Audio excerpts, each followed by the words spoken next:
Hey guys, I'm Cat back with another reaction. Today I'm reacting to vailskibum 94's episode of the creepiest lost episodes.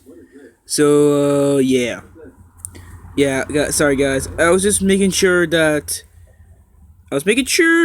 it was still recording. Okay, begin. I like this intro. I like his intro. I like this one better than his old ones. No offense to his old ones though. Okay. And now we move on to the 6th installment in this series of creepiest lost cartoon episodes. There are many cartoons that supposedly air an episode, but then it gets lost and nobody seems to mention it again. Yeah, that's what I'll true. be talking about today. Keep in mind, these are creepypastas and completely fictional, but they're still really creepy stories.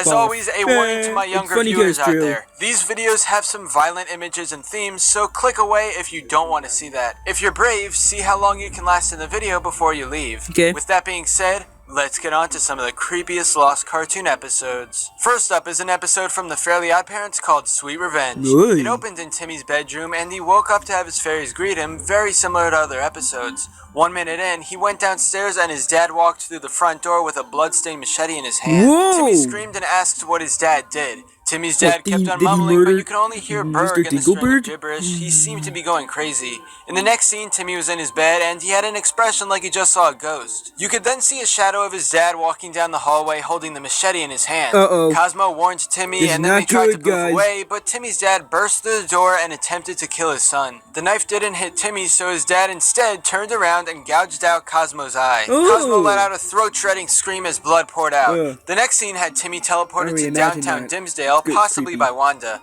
Timmy picked up a payphone to call the police, but his dad's voice was on the line. The episode changed scenes and Timmy woke up in bed like nothing happened. He only heard Wanda's crying and then saw that the machete was still in Cosmo's skull. There was a pool of blood forming under his head on the floor. Then Cosmo's eyes suddenly turned red and binary code flashed across the screen. When the end credits showed, the narrator looked up what it meant and decoded the message to this: "He was first, you are next. When you see the red light, you will die." The first season of SpongeBob SquarePants is loved by many, yet nobody ever talks about a secret episode in it called Sponge.avi.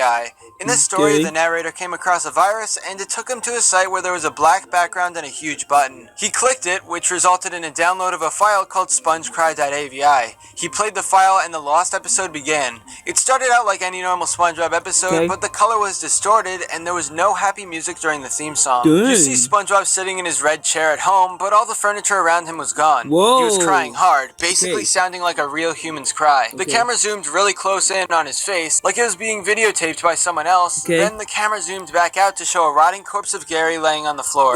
Gary was destroyed by a sledgehammer, his eyes were on the floor, his shell cracked and showing the disturbing insides of him. Suddenly, SpongeBob got out of his chair and ran straight forward. The episode went to black for 2 seconds and then came back with SpongeBob's face pressed right onto the camera, looking at the viewer with an intense stare. His eyes were black and he let out a deafeningly loud scream. Then the clip went to static for 1 minute and 38 seconds. When it came back and we saw the inside of the Krusty Krab, there was just complete silence. But then SpongeBob pressed his face against the camera and screamed again, although this lasted less than a second. It cut back to him crying on his chair, but every once in a while he'd become more distorted. SpongeBob himself decayed gradually, and by the end you can only see static and screaming. After watching this lost SpongeBob clip, the narrator has been angrier and anxious, and this short haunts his mind all the time. Finally, that would happen to me about too. A lost Adventure Time episode. The narrator found a file of an episode called "It's Not My Fault." It was a full 30 minutes instead of the normal 11. He clicked it, and as you'd expect by now, it starts out colorful, and nothing was really out of the ordinary. We see Finn chasing Jake around their treehouse because Jake had found Finn's diary. Eventually, penguins break through the wall and start to carry Jake away. However, the penguin doesn't answer Finn when he asks what they're doing. It is learned that the Ice King is still kidnapping princesses, and that the penguins thought a princess was at the treehouse. Next, there's a big scene with Finn and Jake going to the Ice King's fortress, surrounded by his army of penguins. The Ice King says that Princess Bubblegum will either marry him or he will kill every other princess. Because she's so noble, of course she'll be forced to marry him.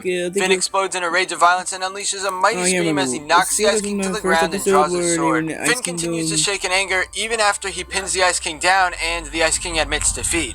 Everyone in the Okay. room goes silent and stares as Finn lifts his sword and says that it's his job to fight evil and that this will be the last time the Ice King will kidnap someone. Whoa. Finn brings the sword down into the Ice King's neck, severing his head completely. Oh, he then looked around, dang. stuttered, and said it was an accident. He Creepy screamed, style, "It's never not my like. fault," and ran off into the snow. Next scene, Finn is hiding inside a snow fort and he's trying to process what exactly he's done. Gunter stumbles upon him and something inside of Finn snaps. He screams again, "It's not my fault," and arcs his sword to slice Gunter completely in half. Finn then realized that in order to solve this problem, he would have to kill everyone who witnessed the previous crime. We then see a gruesome montage play out where Finn brutally murders the princesses that saw him take Ice King's life. After murdering these princesses, the last witness to the crime was his best friend. Jake says that he took it too far with this and that he needs to face the consequences.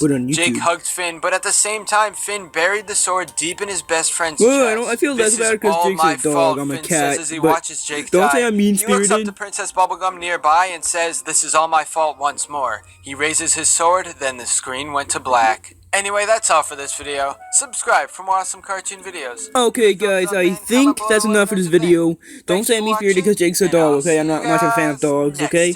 I'm okay with them, okay, guys? Hope you like this video. Hope you like, subscribe.